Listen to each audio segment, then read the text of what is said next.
ಎಲ್ಲರಿಗೂ ನಮಸ್ಕಾರ. ನನ್ನೆಲ್ಲ ಆತ್ಮೀಯ ಪ್ರೀತಿಯ 9ನೇ ತರಗತಿಯ ಮುದ್ದು ಮಕ್ಕಳೇ, ಇಂದಿನ ಈ ದಿನದ ಕನ್ನಡ ತರಗತಿಗೆ ನಿಮ್ಮೆಲ್ಲರಿಗೂ ಸ್ವಾಗತ. ಮಕ್ಕಳೇ, ನಾವು ಕಳೆದ ದಿನ ತರಗತಿಯಲ್ಲಿ 9ನೇ ತರಗತಿಯ ಕನ್ನಡ ಭಾಷಾ ಪಠ್ಯಪುಸ್ತಕದಲ್ಲಿ ಇರ್ತಕ್ಕಂತಹ ಭಾಗ 1ರಲ್ಲಿ ಬರುವಂತಹ 2ನೆಯ ಗದ್ಯ ಭಾಗ ಬೆಡಗಿನ ತಾಣ ಜಯಪುರ ಅನ್ನುವಂತಹ ಪಾಠದ ಕವಿ ಪರಿಚಯವನ್ನು, ಅವರ ಆಶಯ ಭಾಗವನ್ನು ಹಾಗೂ ಪ್ರವೇಶ ಭಾಗವನ್ನು, ಪದಗಳ ಅರ್ಥವನ್ನು, ಟಿಪ್ಪಣಿಗಳನ್ನು ನೋಡಿದ್ವಿ. ಅದಷ್ಟೇ ಅಲ್ಲದೆ ಕೂಡ ಆ ಪಾಠದಲ್ಲಿ ಬರ್ತಕ್ಕಂತಹ ವೇಷಭೂಷಣಗಳಾಗಿರ್ಬೋದು, ಅಲ್ಲಿಯ ಉಡುಪುಗಳಾಗಿರ್ಬೋದು, ಲೇಖಕರು ತಾವು ಕಂಡಿರುವ, ಕೇಳಿರುವ, ಅವರು ನೋಡಿರ್ತಕ್ಕಂತಹ ಅನುಭವಗಳನ್ನು ನಮ್ಗೆ ಪ್ರವಾಸ ಕಥನದ ಮುಖಾಂತರ ಹೇಳಿಕೊಡೋದರ ಮುಖಾಂತರ ಅವ್ರು ಏನು ಮಾಡಿದರು, ನಮ್ಮನ್ನು ಅವ್ರ ಜೊತೆಗೆ ಜೈಪುರಕ್ಕೆ ಕರೆದುಕೊಂಡು ಹೋಗಿ ಬಂದರು. ಪಿಂಕ್ ಸಿಟಿ ಅಂತೇಳಿ, ಅಂದರೆ ಗುಲಾಬಿ ನಗರ ಅಂತೇಳಿ ಕರಿತೀವಿ. ಅಲ್ಲಿಯ ಜನರಲ್ಲಿ ಇರ್ತಕ್ಕಂತಹ ವೈವಿಧ್ಯತೆ ಆಗಿರ್ಬೋದು, ಎಲ್ಲವೂ ಒಂದೇ ಥರದ ಬಣ್ಣವನ್ನು ಹೋಲ್ತಕ್ಕಂತಹ ನಗರಗಳನ್ನು, ಒಂದೇ ಥರದ ಮನೆಗಳನ್ನ ಹೋಲ್ತಕ್ಕಂತಹ ವೇಷಭೂಷಣಗಳನ್ನು, ಮನೆಗಳನ್ನು, ಹೀಗೆ ಪ್ರತಿಯೊಂದನ್ನು ಕೂಡ ಅವರು ನೋಡಿದ್ದನ್ನು ನಮಗೆ ಹೇಳುವುದರ ಮುಖಾಂತರ ನಮ್ಮನ್ನು ಕೂಡ ಜೈಪುರಕ್ಕೆ ಕರೆದುಕೊಂಡು ಹೋಗಿ ಬಂದರು ಅಂತ ಹೇಳಿದರು. ಅದೇ ರೀತಿಯಾಗಿ ನಿನ್ನೆಯ ದಿನ ನಾವೆಲ್ಲರೂ ಏನು ಮಾಡಿದ್ವಿ ಮಕ್ಕಳೇ, ಬೆಡಗಿನ ತಾಣ ಜೈಪುರ ಪಾಠದ ಸಂಪೂರ್ಣ ಸಾರಾಂಶವನ್ನು ತೆಗೆದುಕೊಂಡ್ವಿ. ಇಂದು ಈ ಪಾಠದ ಪ್ರಶ್ನೋತ್ತರಗಳನ್ನು ಅಭ್ಯಾಸ ಮಾಡೋಣ ಬನ್ನಿ. ತರಗತಿ 9ನೇ ತರಗತಿ, ವಿಷಯ ಕನ್ನಡ, ಪಾಠದ ಹೆಸರು ಬೆಡಗಿನ ತಾಣ ಜಯಪುರ. ಮತ್ತೊಮ್ಮೆ ಕವಿ ಪರಿಚಯಗಳನ್ನು ನೋಡಿಕೊಂಡು ಆಮೇಲೆ ಪಾಠದ ಪ್ರಶ್ನೋತ್ತರಗಳನ್ನು ಚರ್ಚೆ ಮಾಡೋಣ. ಶಿವರಾಮ್ ಕಾರಂತರು 1902ರಲ್ಲಿ ಉಡುಪಿ ಜಿಲ್ಲೆಯ ಕೋಟಾದಲ್ಲಿ ಜನಿಸಿದರು. ಸಾಹಿತ್ಯದ ಹಲವು ಪ್ರಕಾರಗಳಲ್ಲಿ ಕೃತಿಗಳನ್ನು ರಚಿಸಿರುವ ಇವರು ಚೋಮನದುಡಿ, ಮರಳಿ ಮಣ್ಣಿಗೆ, ಬೆಟ್ಟದ ಜೀವ, ಅಳಿದ ಮೇಲೆ ಕಾದಂಬರಿಗಳು ಪ್ರಸಿದ್ಧವಾಗಿವೆ.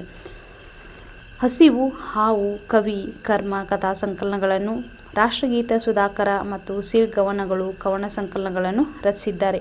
ನಾಟಕ, ಹರಟೆ, ಬಾಲ ಸಾಹಿತ್ಯ, ವಿಜ್ಞಾನ ಸಾಹಿತ್ಯ, ನಿಘಂಟು ರಚನೆಯನ್ನು ಮಾಡಿರುವ ಇವರು ಅಬುವಿನಿಂದ ಭರಾಮಕ್ಕೆ, ಅಪೂರ್ವ ಪಶ್ಚಿಮ, ಅರಸಿಕರಲ್ಲ, ಪಾತಾಳಕ್ಕೆ ಪಯಣ ಮತ್ತು ಪ್ರವಾಸ ಕಥನಗಳು, ಹುಚ್ಚು ಮನಸ್ಸಿನ 10 ಮುಖಗಳು ಎಂಬ ಆತ್ಮಕಥನ, ಯಕ್ಷಗಾನ, ಬಯಲಾಟ, ಜಾನಪದ ಸಾಹಿತ್ಯ ಮುಂತಾದ ಕೃತಿಗಳನ್ನು ರಚಿಸಿದ್ದಾರೆ. ಇವರ ಮೂಕಜ್ಜಿಯ ಕನಸುಗಳು ಕಾದಂಬರಿಗೆ ಜ್ಞಾನಪೀಠ ಪ್ರಶಸ್ತಿ, ಯಕ್ಷಗಾನ ಬಯಲಾಟ ಕೃತಿಗೆ ಕೇಂದ್ರ ಸಾಹಿತ್ಯ ಅಕಾಡೆಮಿ ಪ್ರಶಸ್ತಿ ಮತ್ತು ಮೈಮನಗಳ ಸುಳಿಯಲ್ಲಿ ಕೃತಿಗೆ ಪಂಪ ಪ್ರಶಸ್ತಿ ಲಭಿಸಿವೆ. ಇವರು 1955ರಲ್ಲಿ ಮೈಸೂರಿನಲ್ಲಿ ನಡೆದ 37ನೆಯ ಕನ್ನಡ ಸಾಹಿತ್ಯ ಸಮ್ಮೇಳನದ ಅಧ್ಯಕ್ಷರಾಗಿದ್ದರು. ಪ್ರಕೃತ ಪ್ರವಾಸ ಕಥನ ಬೆಡಗಿನ ತಾಣ ಜೈಪುರ ಪಠ್ಯಭಾಗವನ್ನು ಕನ್ನಡ ಮತ್ತು ಸಂಸ್ಕೃತಿ ಇಲಾಖೆಯು ಹೊರತಂದಿರುವ ಶಿವರಾಮ್ ಕಾರಂತರ ಸಾಹಿತ್ಯ ಶ್ರೇಣಿಯ ಸಂಪುಟ 32 ಭಾಗ 2 ಗ್ರಂಥದ ಅಬುವಿನಿಂದ ಭರಾಮಕ್ಕೆ ಭಾಗದಿಂದ ಆರಿಸಿ ಸಂಪಾದಿಸಿ ನಿಗದಿಪಡಿಸಲಾಗಿದೆ. ಪದಗಳ ಅರ್ಥ: ಉಸುಬು ಅಂದರೆ ಮರಳು, ಉಸುಕು; ದೇಶೀಯ ಅಂದರೆ ದೇಶದೊಳಗಿನ; ಕಡುಪಿನ ಬಣ್ಣ, ದಟ್ಟವಾದ ಬಣ್ಣ, ರಂಗಾದ ಬಣ್ಣ; ನವರಂಗ ದೇವಾಲಯದ ಸಭಾಮಂಟಪ; ಮುಂಡಾಸು ಪೇಟ ತಲೆಯುಡುಗೆ; ವಾಸ್ತು ಕಟ್ಟಡ ನಿರ್ಮಾಣ ಶಾಸ್ತ್ರ; ಮೇಲುದೆ ಹೆಂಗಸರು ಮೈಮೇಲೆ ಹೊದೆಯುವ ವಸ್ತ್ರ; ಹಾಲುಗಲ್ಲು ಅಮೃತ ಶಿಲೆ. ಕೊಟ್ಟಿರುವ ಪ್ರಶ್ನೆಗಳಿಗೆ ಒಂದು ವಾಕ್ಯದಲ್ಲಿ ಉತ್ತರಿಸಿ. ಮೊದಲನೇ ಪ್ರಶ್ನೆ, ರೈಗಳ ಮನೆ ಎಂಥ ಪ್ರದೇಶದಲ್ಲಿತ್ತು? ಉತ್ತರ: ರೈಗಳ ಮನೆಯು ಸುತ್ತಲೂ ಉಸುಬು ಹರಡಿದ ಮರುಭೂಮಿಯ ಪ್ರದೇಶದಲ್ಲಿತ್ತು. ಎರಡನೆಯ ಪ್ರಶ್ನೆ, ಲೇಖಕರಿಗೆ ಜಯಪುರದ ಮನೆಗಳ ಮೇಲೆ ಮೋಹವೇಕೆ? ಉತ್ತರ: ಜಯಪುರದ ಮನೆಗಳು ಒಂದೊಂದು ಮನೆಯು ಒಂದೊಂದು ಶೈಲಿಯದು, ಒಂದೊಂದು ದೇಶದ್ದು ಆಗಿ ಕಾಣಿಸುವುದಿಲ್ಲ. ಆದುದರಿಂದಲೇ ಲೇಖಕರಿಗೆ ಅವುಗಳ ಮೇಲೆ ಮೋಹ. ಮೂರನೆಯ ಪ್ರಶ್ನೆ, ಜಯಪುರದ ಜನರಿಗೆ ಯಾವ ಯಾವ ಬಣ್ಣಗಳು ಇಷ್ಟ? ಉತ್ತರ: ಜಯಪುರದ ಜನರಿಗೆ ಕೆಂಪು, ಕಿತ್ತಳೆ, ಹಳದಿ ಎಂದರೆ ಇಷ್ಟ. ನಾಲ್ಕನೆಯ ಪ್ರಶ್ನೆ, ಜಯಪುರದ ಪೂರ್ವದ ರಾಜಧಾನಿ ಯಾವುದು? ಉತ್ತರ: ಅಂಬೇರ ಜಯಪುರದ ಪೂರ್ವಕಾಲದ ರಾಜಧಾನಿ. ಐದನೆಯ ಪ್ರಶ್ನೆ, ಲೇಖಕರಿಂದ ಹಂಬಲವೇನು? ಉತ್ತರ: ಜಯಪುರದ ಜಾನಪದ ನೃತ್ಯಗಳನ್ನು ನೋಡಬೇಕೆಂಬ ಹಂಬಲ ಲೇಖಕರದ್ದಾಗಿತ್ತು. ಕೊಟ್ಟಿರುವ ಪ್ರಶ್ನೆಗಳಿಗೆ 2-3 ವಾಕ್ಯಗಳಲ್ಲಿ ಉತ್ತರಿಸಿ. ಮೊದಲನೆಯ ಪ್ರಶ್ನೆ, ಜಯಪುರದ ಬೀದಿ ಹಾಗೂ ಮನೆಗಳ ಸೌಂದರ್ಯವನ್ನು ವರ್ಣಿಸಿ. ಉತ್ತರ: ಜಯಪುರದ ಮುಖ್ಯ ಬೀದಿಗಳು ಲೇಖಕರ ಮನಸ್ಸಿನ ಮೇಲೆ ತುಂಬ ಪರಿಣಾಮ ಬೀರಿದವು. ನಗರದ ಬೀದಿಗಳು 1 ಶತಮಾನದ ಹಿಂದೆ ನಿರ್ಮಾಣವಾಗಿದ್ದರೂ ಬಹಳ ಅಗಲವಾದ ಬೀದಿಗಳವು, ನೇರವಾದವುಗಳು. ಬಹುದೂರದಿಂದ ಕಾಣಿಸುವ ಅಂಗಡಿ ಮನೆಗಳ ದೇಸಿ ವಾಸ್ತುರಚನೆ ಚೆನ್ನಾಗಿ ಶೋಭಿಸುತ್ತದೆ. ಇಲ್ಲಿನ ಒಂದೊಂದು ಮನೆಯು ಒಂದೊಂದು ಶೈಲಿಯದ್ದು, ಒಂದೊಂದು ದೇಶದ್ದು ಆಗಿ ಕಾಣಿಸುವುದಿಲ್ಲ. ಆದುದರಿಂದಲೇ ಲೇಖಕರಿಗೆ ಅವುಗಳ ಮೇಲೆ ಮೋಹ. ಇಲ್ಲಿನ ಮುಖ್ಯ ಬೀದಿಗಳು ಸಂಧಿಸುವಲ್ಲಿ ಸುಂದರವಾದ ಚೌಕಗಳಿವೆ, ಕೆಲವೊಂದು ಕಡೆಗಳಲ್ಲಿ ಮಹಾದ್ವಾರಗಳಿವೆ ಎಂದು ಲೇಖಕರು ಹೇಳಿದ್ದಾರೆ. ಎರಡನೇ ಪ್ರಶ್ನೆ, ಲೇಖಕರ ಮೊದಲ ಅಂಬೇರ ಭೇಟಿಗೂ ಇತ್ತೀಚಿನ ಭೇಟಿಗೂ ಯಾವ ವ್ಯತ್ಯಾಸವಿತ್ತು? ಉತ್ತರ: ಜಯಪುರ ಲೇಖಕರ ಪಾಲಿಗೆ ಹೊಸತಾಗಿರಲಿಲ್ಲ. 15 ವರ್ಷಗಳ ಹಿಂದೊಮ್ಮೆ ಹೋಗಿದ್ದರು. ಆಗ ಅಂಬೇರ ಬೆಟ್ಟದಲ್ಲಿ ಜನವಸತಿ ಇದ್ದಿರಲಿಲ್ಲ. ಹಲವಾರು ಪ್ರಾಚೀನ ಗುಡಿಗೋಪುರಗಳು ಗೂಬೆಯ ಮನೆಗಳಾಗಿದ್ದವು. ಈಗ ಹಾಗಿಲ್ಲ. ನೂರಾರು ಸಿಂಧಿ ಕುಟುಂಬಗಳು ಅಲ್ಲಿ ಮನೆ ಮಾಡಿಕೊಂಡು ವಾಸ ಮಾಡುತ್ತಿವೆ. ದೇವಾಲಯದಲ್ಲಿ ಪೂಜೆ ನಡೆಯುತ್ತಿದೆ ಎಂದು ಮೊದಲ ಭೇಟಿಗೂ ಇತ್ತೀಚಿನ ಭೇಟಿಗೂ ಇರುವ ವ್ಯತ್ಯಾಸವನ್ನು ಲೇಖಕರು ತಿಳಿಸಿದ್ದಾರೆ. ಮೂರನೇ ಪ್ರಶ್ನೆ, ಮೀರಾಬಾಯಿ ದೇವಾಲಯದ ಸೌಂದರ್ಯವನ್ನು ವಿವರಿಸಿ. ಉತ್ತರ: ಅಂಬೇರ ಬೆಟ್ಟದಲ್ಲಿ 3 ಅಂತಸ್ತಿನ ಅರಮನೆ ಇದೆ. ಈ ಅರಮನೆಯ ಆವರಣದ ಹಿಂದುಗಡೆ ಇರುವ ತಗ್ಗಿನ ಕಣಿವೆಯ ತಳದಲ್ಲಿ ಕಾಣಿಸುತ್ತದೆ ಮೀರಾಬಾಯಿಯ ದೇವಾಲಯ. ಆಕೆ ಗಿರಿಧರ ನಾಗರನನ್ನು ಪೂಜಿಸಿದ ಸ್ಥಳವಿದು. ಕೆಳಗಿಳಿದು ಹೋಗಿ ಗುಡಿಯನ್ನು ನೋಡಿದರೆ ಅದರ ಸೊಬಗು ಚೆನ್ನಾಗಿ ಕಾಣುತ್ತದೆ. ನಕ್ಷತ್ರಾಕೃತಿಯನ್ನು ತುಂಬಿಕೊಂಡ ಗರ್ಭಗೃಹ, ನವರಂಗಗಳಿವೆ. ನಾಲ್ಕನೇ ಪ್ರಶ್ನೆ, ಲೇಖಕರು ನೋಡಿದ ಜನಪದ ನೃತ್ಯದ ಸೊಬಗನ್ನು ಚಿತ್ರಿಸಿ. ಉತ್ತರ: ಲೇಖಕರಿಗೆ ಜಯಪುರದ ಜನಪದ ನೃತ್ಯ ನೋಡಬೇಕೆಂಬ ಹಂಬಲ ಇತ್ತು. ಊರಿನ ಜನಸಾಮಾನ್ಯರ ನೃತ್ಯವದು. ಇಬ್ಬರು ಯೌವನಸ್ಥರು ಸ್ತ್ರೀಯರ ಉಡುಗೆ ಹುಟ್ಟಿದ್ದರು. ಮಾರವಾಡಿ ಸ್ತ್ರೀಯರಂತೆ ತಲೆಗೆ ಸೆರಗು ಹಾಕಿಕೊಂಡು ಮುಖ ತೋರಿಸದೆ ಕುಣಿಯತೊಡಗಿದರು. ಹಿಮ್ಮೇಳಕ್ಕೆ ಡೋಲು ತವಟೆಗಳಿದ್ದವು. ಮುಂಭಾಗದಲ್ಲಿ ಸ್ತ್ರೀ ವೇಷದ ನರ್ತಕರು ಲಾಸ್ಯವೆಸಗಿದರು. ಅವರ ಕಾಲಿನ ನಡಿಗೆಯಲ್ಲೂ ಕೈಗಳ ಚಲನೆಯಲ್ಲೂ ಜಾಣ್ಮೆ, ಚೆಲುವುಗಳೆರಡೂ ಇದ್ದವು.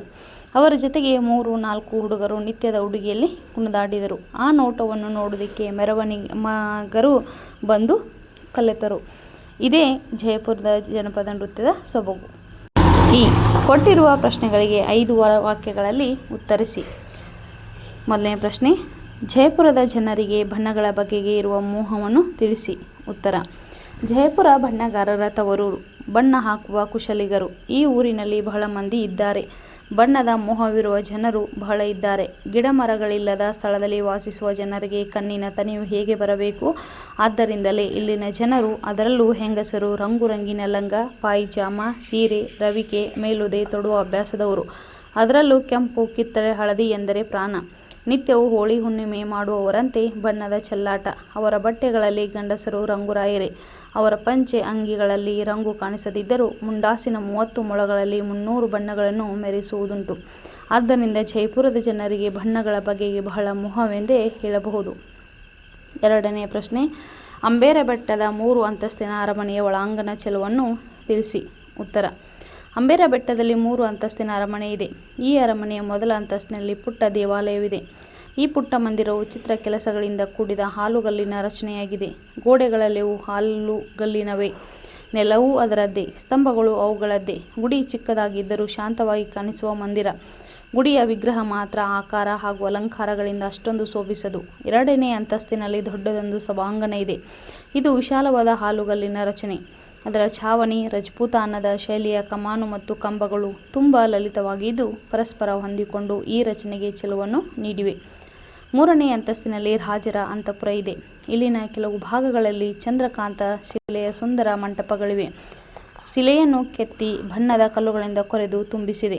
ಲತಾಪುಷ್ಪಗಳ ಚಿತ್ತಾವಳಿಗಳೂ ಇವೆ. ಇನ್ನೊಂದೆರಡು ಚಾವಡಿಗಳು ಕನ್ನಡಿಯ ಚೂರುಗಳನ್ನು ಸುಣ್ಣದ ಗಾರೆಯಲ್ಲಿ ಅಂಟಿಸಿ ಚಿತ್ರ ವಿಚಿತ್ರ ಪ್ರತಿರೂಪಗಳನ್ನು ನಿರ್ಮಿಸಿ ಅಲಂಕರಿಸಿದಂತಹ ಕಂಬ ಮುಚ್ಚಿಕೆಗಳುಳ್ಳ ರಚನೆ. ಕತ್ತಲಿನಲ್ಲಿ ದಿವಿಗೆ ಹೊತ್ತಿಸಿದಾಗ ಲಕ್ಷೋಪಲಕ್ಷ ಈ ಗಾಜಿನ ತುಣುಕುಗಳು ಚಾವಡಿಗೆ ನಕ್ಷತ್ರ ಲೋಕದ ಸೊಬಗನ್ನು ಕೊಡುತ್ತವೆ. ಮೂರನೇ ಪ್ರಶ್ನೆ, ಜಂತರ್ ಮಂತರ್ ದ ವಿಶೇಷತೆಯನ್ನು ಪರಿಚಯ ಮಾಡಿಕೊಡಿ. ಉತ್ತರ: ಜಂತರ್ ಮಂತರ್ ಹಳೆಯ ಕಾಲದ ಖಗೋಳ ವಿಜ್ಞಾನದ ಪರಿಶೀಲನಾಲಯ. 400ರಿಂದ 500 ವರ್ಷಗಳ ಪೂರ್ವದಲ್ಲಿ ಖಗೋಳ ಶಾಸ್ತ್ರಜ್ಞರು ಗ್ರಹ, ಸೂರ್ಯ, ಚಂದ್ರ, ತಾರಾಮಂಡಲಗಳನ್ನು ಅಳೆದು ಪರಿಶೀಲಿಸಿ ನೋಡುವ ಸಲುವಾಗಿ ಇಲ್ಲಿ ವಿಚಿತ್ರವಾದ ಸಾಧನಗಳನ್ನು ನೆಟ್ಟಿದ್ದಾರೆ. ಇಂಥ 18 ವಿಧದ ಸಾಧನಗಳ ವಿಚಿತ್ರ ರಚನೆಗಳಿವೆ. ಗಳಿಗೆ ಅಳೆಯುವುದಕ್ಕೆ ಪ್ರತಿಯೊಂದು ತಿಂಗಳಿನಲ್ಲೂ ಸೂರ್ಯ, ನಕ್ಷತ್ರಗಳ ಗತಿ ಪರಿಶೀಲಿಸುವುದಕ್ಕೆ ಏನೇನೋ ಏರ್ಪಾಟುಗಳಿವೆ. ಪ್ರತಿಯೊಂದು ಸಾಧನದ ಮೇಲೂ ಅವುಗಳ ಉಪಯೋಗ ಮತ್ತು ಕಾಲವನ್ನು ಅಳೆಯುವ ರೀತಿ ಮೊದಲಾದವುಗಳನ್ನು ನಮೂದಿಸಿದೆ. ದೂರದರ್ಶಿಯ ಸಹಾಯವಿಲ್ಲದೆ ಬರಿಗಣ್ಣಿನಿಂದಲೇ ಖಗೋಳದ ಗ್ರಹಗಳ ಗತಿಯನ್ನು ಅಳೆಯಲು ಮಾಡಿದ ಈ ಸಾಧನಗಳು ಗಣಿತಕ್ಕೂ ಸೂಕ್ಷ್ಮ ಪರಿಶೀಲನೆಗೂ ಹಿರಿಯರು ಸಲ್ಲಿಸಿದ ಕಾಣಿಕೆ. ಈ ಸಂದರ್ಭ ಸಹಿತ ಸ್ವಾರಸ್ಯವನ್ನು ವಿವರಿಸಿ. ಮೊದಲನೇ ಪ್ರಶ್ನೆ, ಅಲ್ಲಿ ಮಧ್ಯಾಹ್ನದ ವೇಳೆ ಸ್ನಾನಕ್ಕೆ ನೀರು ಕಾಯಿಸುವ ಅಗತ್ಯವಿಲ್ಲ. ಆಯ್ಕೆ, ಈ ವಾಕ್ಯವನ್ನು ಕನ್ನಡ ಮತ್ತು ಸಂಸ್ಕೃತಿ ಇಲಾಖೆಯು ಹೊರತಂದಿರುವ ಶಿವರಾಮ್ ಕಾರಂತರ ಸಾಹಿತ್ಯ ಶ್ರೇಣಿಯ ಸಂಪುಟ ಭಾಗ 2 ಗ್ರಂಥದ ಅಬುವಿನಿಂದ ಭರಾಮಕ್ಕೆ ಭಾಗದಿಂದ ಆಯ್ದ ಬೆಡಗಿನ ತಾಣ ಜೈಪುರ ಎಂಬ ಗದ್ಯ ಭಾಗದಿಂದ ಆರಿಸಲಾಗಿದೆ. ಸಂದರ್ಭ, ಲೇಖಕರು ಜೈಪುರಕ್ಕೆ ಪ್ರವಾಸ ಹೋಗಿದ್ದರು. ಜೈಪುರದಲ್ಲಿ ಇವರ ಸ್ನೇಹಿತರಾದ ರೈಗಳ ಮನೆಯು ಸುತ್ತಲೂ ಉಸುಬು ಹರಡಿದ್ದ ಮರುಭೂಮಿಯ ಪ್ರದೇಶದಲ್ಲಿತ್ತು. ಇಲ್ಲಿ ಮಧ್ಯಾಹ್ನದ ವೇಳೆ ಸ್ನಾನಕ್ಕೆ ನೀರು ಕಾಯಿಸುವ ಅಗತ್ಯವಿಲ್ಲ. ಉಸುಬಿನ ಕಾವಿನಿಂದ ನಲ್ಲಿಯ ನೀರು ಕಾದೇ ಬರುತ್ತಿತ್ತು. ಆ ಸಂದರ್ಭದಲ್ಲಿ ಲೇಖಕರು ಈ ಮಾತನ್ನು ಹೇಳಿದ್ದಾರೆ. ಸ್ವಾರಸ್ಯ, ರೈಗಳ ಮನೆಯು ಮರುಭೂಮಿಯಲ್ಲಿ ಇದ್ದಿದ್ದರಿಂದ ಸೂರ್ಯನ ಬಿಸಿಲಿಗೆ ಮರಳು ಕಾದು, ಮರಳಿನಲ್ಲಿರುವ ನೀರಿನ ಪೈಪುಗಳು ಕಾದು, ಅದರಿಂದ ನೀರು ಬಿಸಿಯಾಗಿ ಬರುವುದು ಸ್ವಾರಸ್ಯಕರವಾಗಿದೆ. ಎರಡನೆಯ ಪ್ರಶ್ನೆ, ಗಂಡಸರು ರಂಗರಾಯರೇ. ಆಯ್ಕೆ, ಈ ವಾಕ್ಯವನ್ನು ಕನ್ನಡ ಮತ್ತು ಸಂಸ್ಕೃತಿ ಇಲಾಖೆಯು ಹೊರತಂದಿರುವ ಶಿವರಾಮ್ ಕಾರಂತರ ಸಾಹಿತ್ಯ ಶ್ರೇಣಿಯ ಸಂಪುಟ ಭಾಗ 2 ಗ್ರಂಥದ ಅಬುವಿನಿಂದ ಭರಾಮಕ್ಕೆ ಭಾಗದಿಂದ ಆಯ್ದ ಬೆಡಗಿನ ತಾಣ ಜಯಪುರ ಎಂಬ ಗದ್ಯ ಭಾಗದಿಂದ ಆರಿಸಲಾಗಿದೆ. ಸಂದರ್ಭ, ಜಯಪುರದ ಜನರಿಗೆ ಬಣ್ಣಗಳ ಮೇಲೆ ಅಪಾರವಾದ ಮೋಹ. ಇವರಿಗೆ ಕೆಂಪು, ಕಿತ್ತಳೆ, ಹಳದಿ ಎಂದರೆ ಪ್ರಾಣ. ಇಲ್ಲಿನ ಹೆಣ್ಣು ಮಕ್ಕಳು ಬಣ್ಣ ಬಣ್ಣದ ಲಂಗ, ಪಾಯಿಜಾಮ, ಸೀರೆ, ರವಿಕೆ, ಮೇಲುದೆ ತೊಡುತ್ತಾರೆ. ಗಂಡು ಮಕ್ಕಳು ಸಹ ಬಣ್ಣ ಬಣ್ಣದ ಅಂಗಿ, ಮಂಚಿ, ಮುಂಡಾಸನ್ನು ಧರಿಸಿ ರಂಗುರಂಗಾಗಿ ಕಾಣುತ್ತಾರೆ. ಆ ಸಂದರ್ಭದಲ್ಲಿ ಲೇಖಕರು ಈ ಮಾತನ್ನು ಹೇಳಿದ್ದಾರೆ. ಸ್ವಾರಸ್ಯ, ಜಯಪುರವು ಗಿಡಮರಗಳಿಲ್ಲದ ಊರು. ಇಲ್ಲಿ ವಾಸಿಸುವ ಜನರಿಗೆ ಕಣ್ಣಿನ ತನಿವು ಹೇಗೆ ಬರಬೇಕು. ಆದ್ದರಿಂದ ಇಲ್ಲಿನ ಜನರು ಬಟ್ಟೆಗಳಲ್ಲಿ ಬಣ್ಣಗಳನ್ನು ಕಾಣುವುದನ್ನು ಸ್ವಾರಸ್ಯಕರವಾಗಿ ಲೇಖಕರು ಹೇಳಿದ್ದಾರೆ. ಮೂರನೆಯ ಪ್ರಶ್ನೆ, ಪ್ರಾಚೀನ ಗುಡಿಗೋಪುರಗಳು ಗೂಬೆಯ ಮನೆಗಳಾಗಿದ್ದವು. ಆಯ್ಕೆ, ಈ ವಾಕ್ಯವನ್ನು ಕನ್ನಡ ಮತ್ತು ಸಂಸ್ಕೃತ ಇಲಾಖೆಯು ಹೊರತಂದಿರುವ ಶಿವರಾಮ್ ಕಾರಂತರ ಸಾಹಿತ್ಯ ಶ್ರೇಣಿಯ ಸಂಪುಟ 2 ಗ್ರಂಥದ ಅಬುವಿನಿಂದ ಭರಾಮಕ್ಕೆ ಭಾಗದಿಂದ ಆಯ್ದ ಬೆಡಗಿನ ತಾಣ ಜಯಪುರ ಎಂಬ ಗದ್ಯ ಭಾಗದಿಂದ ಆರಿಸಲಾಗಿದೆ. ಸಂದರ್ಭ, ಲೇಖಕರು 15 ವರ್ಷಗಳ ಹಿಂದೊಮ್ಮೆ ಜಯಪುರಕ್ಕೆ ಹೋಗಿದ್ದರು. ಆಗ ಅಂಬೇರ ಬೆಟ್ಟದಲ್ಲಿ ಜನವಸತಿ ಇದ್ದಿರಲಿಲ್ಲ. ಹಲವಾರು ಪ್ರಾಚೀನ ಗುಡಿಗೋಪುರಗಳು ಗೂಬೆಯ ಮನೆಗಳಾಗಿದ್ದವು. ಇದನ್ನು ನೋಡಿದ ಸಂದರ್ಭದಲ್ಲಿ ಈ ಮಾತನ್ನು ಲೇಖಕರು ಹೇಳಿದ್ದಾರೆ. ಸ್ವಾರಸ್ಯ, ಜಯಪುರವು ದಿನದಿಂದ ದಿನಕ್ಕೆ ಯಾವ ರೀತಿ ಅಭಿವೃದ್ಧಿಯಾಗಿದೆ. ಈಗ ಜಯಪುರದ ಅಂಬೇರ ಬೆಟ್ಟದಲ್ಲಿ ಗುಡಿಗೋಪುರದಲ್ಲಿ ದೇವರಿಗೆ ಪೂಜೆ ಸಲ್ಲಿಸುತ್ತಿರುವ ಅಂಶ, ಜನರು ಅಲ್ಲಿ ವಾಸಿಸುವ ಅಂಶ ಸ್ವಾರಸ್ಯಕರವಾಗಿದೆ. ನಾಲ್ಕನೆಯ ಪ್ರಶ್ನೆ, ಚಾವಡಿಗೆ ನಕ್ಷತ್ರ ಲೋಕದ ಸೊಬಗನ್ನು ಕೊಡುತ್ತದೆ. ಆಯ್ಕೆ, ಈ ವಾಕ್ಯವನ್ನು ಕನ್ನಡ ಮತ್ತು ಸಂಸ್ಕೃತಿ ಇಲಾಖೆಯು ಹೊರತಂದಿರುವ ಶಿವರಾಮ್ ಕಾರಂತರ ಸಾಹಿತ್ಯ ಶ್ರೇಣಿಯ ಸಂಪುಟ ಭಾಗ 2 ಗ್ರಂಥದ ಅಬುವಿನಿಂದ ಭರಾಮಕ್ಕೆ ಭಾಗದಿಂದ ಆಯ್ದ ಬೆಡಗಿನ ತಾಣ ಜಯಪುರ ಎಂಬ ಗದ್ಯ ಭಾಗದಿಂದ ಆರಿಸಲಾಗಿದೆ. ಸಂದರ್ಭ, 3ನೆಯ ಅಂತಸ್ತಿನಲ್ಲಿ ರಾಜರ ಅಂತಃಪುರ ಇದೆ. ಈ ಅರಮನೆಯು ಚಾವಡಿಗಳಿಗೆ ಕನ್ನಡಿಯ ಚೂರುಗಳನ್ನು ಸುಣ್ಣದ ಗಾರೆಯಲ್ಲಿ ಅಂಟಿಸಿ ಚಿತ್ರ ವಿಚಿತ್ರ ಪ್ರತಿರೂಪಗಳನ್ನು ನಿರ್ಮಿಸಿ ಅಲಂಕರಿಸಿದಂತಹ ಕಂಬ, ಮುಚ್ಚಿಕೆಗಳುಳ್ಳ ರಚನೆ, ಕತ್ತಲಿನಲ್ಲಿ ದಿವಿಗೆ ಹೊತ್ತಿಸಿದಾಗ ಲಕ್ಷೋಪಲಕ್ಷ ಈ ಗಾಜಿನ ತುಣುಕುಗಳು ಚಾವಡಿಗೆ ನಕ್ಷತ್ರ ಲೋಕದ ಸೊಬಗನ್ನು ಕೊಡುತ್ತವೆ. ಆ ಸಂದರ್ಭದಲ್ಲಿ ಈ ಮಾತನ್ನು ಲೇಖಕರು ಹೇಳಿದ್ದಾರೆ. ಸ್ವಾರಸ್ಯ, ರಜಪೂತ ಅರಸರುಗಳು ತಮ್ಮ ಅಂತಃಪುರದಲ್ಲಿಯೇ ನಕ್ಷತ್ರ ಲೋಕವನ್ನು ಸೃಷ್ಟಿಸಿರುವುದು ಅವರ ರಸಿಕ ಜೀವನದ ದ್ಯೋತಕವಾಗಿರುವುದನ್ನು ಲೇಖಕರು ಸ್ವಾರಸ್ಯಕರವಾಗಿ ವರ್ಣಿಸಿದ್ದಾರೆ. ಬಿಟ್ಟ ಜಾಗಗಳನ್ನು ಸೂಕ್ತ ಪದಗಳಿಂದ ತುಂಬಿರಿ. ಮೊದಲನೇ ಪ್ರಶ್ನೆ, ಜಯಪುರ ಬಣ್ಣಗಾರರ ಡ್ಯಾಶ್. ಉತ್ತರ, ತವರೂರು. ಜಯಪುರ ಬಣ್ಣಗಾರರ ತವರೂರು. ಎರಡನೇ ಪ್ರಶ್ನೆ, ಚಿತ್ರ ಕೊರೆದು ಮಾಡಿದ ಡ್ಯಾಶ್ ನೀರ ಕಾಲುವೆಗಳು. ಉತ್ತರ, ಹಾಲುಗಲ್ಲಿನ. ಚಿತ್ರ ಕೊರೆದು ಮಾಡಿದ ಹಾಲುಗಲ್ಲಿನ ನೀರಿನ ಕಾಲುವೆಗಳು. ಮೂರನೆಯ ಪ್ರಶ್ನೆ, ರಾಜರ ಅಂತಃಪುರದ ಕೆಲವು ಭಾಗಗಳಲ್ಲಿ ಡ್ಯಾಶ್ ಸುಂದರ ಮಂಟಪಗಳಿವೆ. ಉತ್ತರ, ಚಂದ್ರಕಾಂತ ಶಿಲೆಯ. ರಾಜರ ಅಂತಃಪುರದ ಕೆಲವು ಭಾಗಗಳಲ್ಲಿ ಚಂದ್ರಕಾಂತ ಶಿಲೆಯ ಸುಂದರ ಮಂಟಪಗಳಿವೆ. ನಾಲ್ಕನೇ ಪ್ರಶ್ನೆ, ಹಿಮ್ಮೇಳಕ್ಕೆ ಡ್ಯಾಶ್ ತಮಟೆಗಳಿದ್ದವು. ಉತ್ತರ, ಡೋಲು. ಹಿಮ್ಮೇಳಕ್ಕೆ ಡೋಲು ತಮಟೆಗಳಿದ್ದವು. ಐದನೇ ಪ್ರಶ್ನೆ, ಮಿತ್ರ ರೈಗಳ ಡ್ಯಾಶ್ ವಂದನೆ ಸಲ್ಲಿಸಿದೆವು. ಉತ್ತರ, ಸತ್ಕಾರಕ್ಕೆ. ಮಿತ್ರ ರೈಗಳ ಸತ್ಕಾರಕ್ಕೆ ವಂದನೆ ಸಲ್ಲಿಸಿದೆವು. ಹೊಂದಿಸಿ ಬರೆಯಿರಿ. ಅ ಪಟ್ಟಿ ಮತ್ತು ಭ ಪಟ್ಟಿ. ಮೊದಲನೇ ಪ್ರಶ್ನೆ, ಅಂಬೇರ ಸವರ್ಣ ದೀರ್ಘ ಸಂಧಿ. ಎರಡನೇದು ಲಕ್ಷೋಪಲಕ್ಷ ತತ್ಸಮ. ಮೂರನೆಯದು ಬಣ್ಣ ಬಣ್ಣ ಪೂರ್ವದ ರಾಜಧಾನಿ. ನಾಲ್ಕನೆಯದು ಜಂತರ್ ಮಂತರ್ ದ್ವಿರುಕ್ತಿ. ಐದನೆಯದು ಶೃಂಗಾರ ಖಗೋಳ ವೀಕ್ಷಣಾಲಯ. ಮತ್ತು 2 ಎಕ್ಸ್ಟ್ರಾ ಕೊಟ್ಟಿರ್ತಾರೆ ರೀ, ಮಂತ್ರವಾದಿ ಗುಣಸಂಧಿ ಅಂಥೇಳಿ. ಉತ್ತರ ನೋಡಿ, ಮೊದಲನೇದು ಅಂಬೇರ, ಇದು ಪೂರ್ವದ ರಾಜಧಾನಿ, ಜೈಪುರದ ಪೂರ್ವದ ರಾಜಧಾನಿ. 2ನೇದು ಲಕ್ಷೋಪಲಕ್ಷ ಅಥವಾ ಲಕ್ಷೇಪಲಕ್ಷ ಅಂದರೆ ಗುಣಸಂಧಿ. 3ನೇದು ಬಣ್ಣ, ಇದು ದ್ವಿರುಕ್ತಿ. 4ನೇದು ಜಂತರ್ ಮಂತರ್, ಖಗೋಳ ವೀಕ್ಷಣಾಲಯ. 5ನೇದು ಶೃಂಗಾರ, ತತ್ಸಮ. ಮಕ್ಕಳೇ, ಇಂದಿನ ತರಗತಿಯಲ್ಲಿ ನಾವು ಬೆಳಗಿನ ತಾಣ ಜೈಪುರ ಪಾಠದ ಸಂಪೂರ್ಣ ಪ್ರಶ್ನೋತ್ತರಗಳನ್ನು ಅಭ್ಯಾಸ ಮಾಡಿದ್ದೀವಿ.